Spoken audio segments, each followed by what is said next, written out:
Bitch, I'm a soldier, ayy. That little chip on my shoulder told me not to fuck with these niggas. That little chip on my shoulder told me not to trust in these bitches.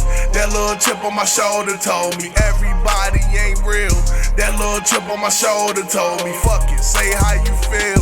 That little chip on my shoulder told me not to fuck with these niggas. That little chip on my shoulder told me not to trust in these bitches. That little chip on my shoulder told me everybody ain't real. That little chip on my shoulder told me fuck it. Fast forward, man. Rest in peace, Boone. Facts. I was living in Pirates Cove. This was 2010. I was living in Pirates Cove, and I got the phone call. Actually, I think your brother. I think I had hit your brother. Vontae? Yeah, Vontae. Yeah. And because people kept calling me like, "Yo, you heard about the shooting? Deejay." I'm like, huh? So I couldn't reach you. I don't know what you was doing. I had something happen to you, so I called your brother. And your brother was like, "Yeah, man, I don't know what's going on. I'm trying to find out." Explain the details of what happened that night, bro. I mean, I know it's your first time talking about it publicly. Yeah. So all right. So basically, we get there. We get to the party, and it was after a party at the American Legion, and we had went. And I had this girl that I was with, and she was like, go ahead and leave. You know what I'm saying? Like, just go ahead and leave, go ahead and go home, because the fighting that went on out there. But, being hard-headed, I'm like, nah, I'm going to the party. There was another female I wanted to talk to out there. You know what I'm saying? So we get there. I never go inside. DJ and Quan go inside. Quan who? Jaquan. Oh, Jaquan. Yeah, okay. So they go inside with Braxton. He's already inside. Big Braxton. So they already inside and everything cool. All of a sudden, I see a whole bunch of dudes. So I'd say from my perspective that I can go with hindsight. You know what I mean? So I see just a whole bunch of dudes at the door. But at this point, I'm outside just talking to a female, acting like I needed some change because it's $2 to get in the party. So I see a whole bunch of commotion. I don't pay it no mind. But then I also see, now I see people running out the back. You know how Pirates Cove, it was Pirates Cove. Pirates Cove at the time. Yeah. So, at the bottom, you can just hop over from the balcony. Yeah. So I see mad people hopping over. So I'm like, all right, hell no. You already know what type of time it was on back then anyway. And, we was dressed I had some Clarks on and some Levi's and a little cashmere sweater type job. You know how we used to look like some prepper guys, you know what I mean? Remember that time we wore suits all for 2 months in school? We just wore suits, this is preppy guys and stuff like that. So, when I ran in, I saw DJ and Quan and Braxton, and they was cool, and they was at the refrigerator. So we go out the front door, and I didn't know what's happening at this point. And I see when I go out, I walk across the street. Braxton peeled off, so it was just me, Quan, and DJ. And then Braxton left? Yeah, he went to look for DJ girlfriend. Okay. So then we walk across the street. There's cars and stuff right here. And it's the parking lot, cars here, in the building here. We walk across, then we walk back. When we walk back, we don't make it all the way across. We see those dudes come and walk around. So I ain't really paying no mind. I just see a bunch of tall dudes with dreads. You know what I'm saying? So I'm like, all right, bet. Seen dude I recognize, so I kind of stopped for a second. And then when I stopped, you know what I'm saying, they was already stopping in the middle anyway. And kind of in our, in our way. So when I stopped, the dude that eventually shot, he was just like, yo, what's up? And he flashed his John. And I was like, what's good? At that point, because now I'm like, all right, I don't know what's happening, but, it's about to go down, obviously. He flashed his John. I already know what type of time these dudes on. I know what this dude and this dude's from, you know what I'm saying? So I already know what it is. When he flashed the John, I was like, what's good? And I just hit him. Because he was right there. You stole him with the gun on him? Well, yeah, because he had it on it right there, and I just seen these dudes fighting. You know what I'm saying? And now these, they're right here. So, and that's another thing too. You got to think about your decisions, because I often think about if I didn't make that choice, what if I would have said something? What if I'm like, oh nah, bro, we good? You know what I'm saying? Like, how different would life be? So that's something that I wake up every day with. Really make me consider my decisions. You know what I mean? But So what was DJ doing at this time? he was right beside me. Right before I hit him, I looked at him. He shook his head, like, you know what I'm saying? And Shook his head like what? like, you know what I'm saying? Like, you already know. So we got the rumbling.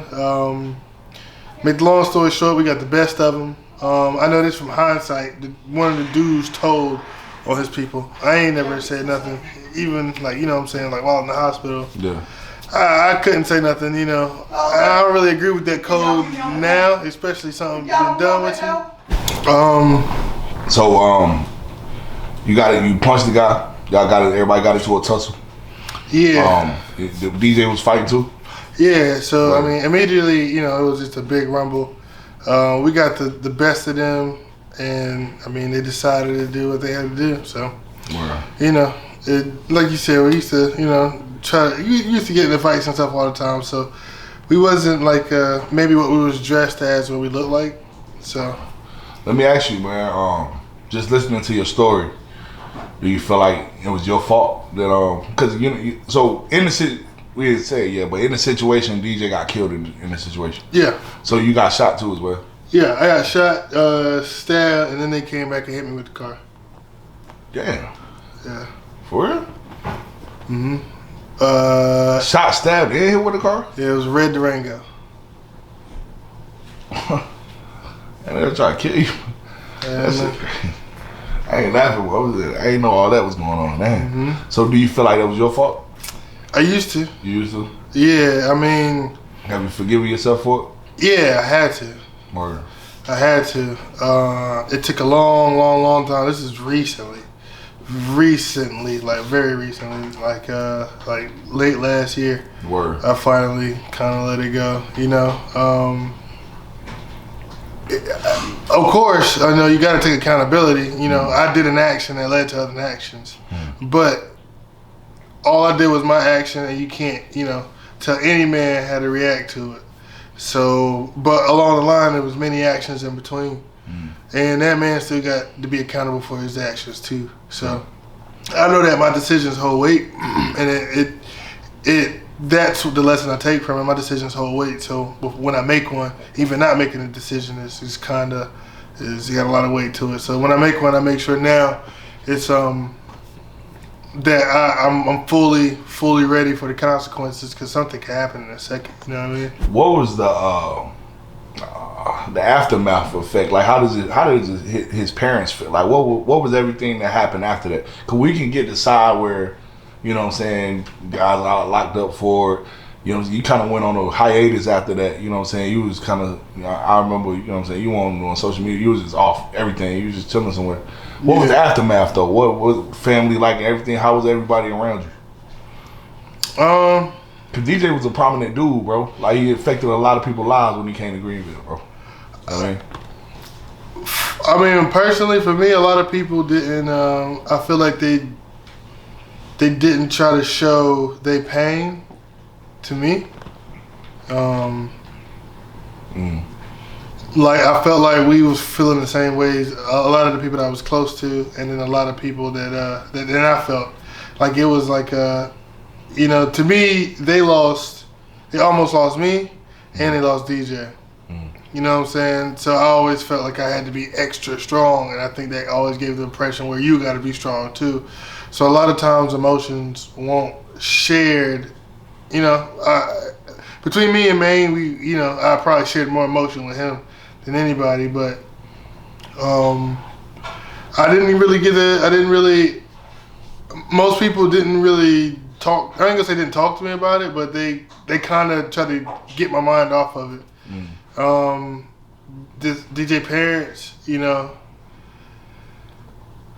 of course they took it hard. I think they still do take it hard. I haven't been in contact like I should. It's kind of hard for me to talk to them, but I got a plan, and I know what I want to do in order to for me to feel comfortable to talk to them. You know, but And that sounds selfish to even say for me if I come to talk to him. But it's kind of uncomfortable for me because I feel like I'll constantly be a reminder.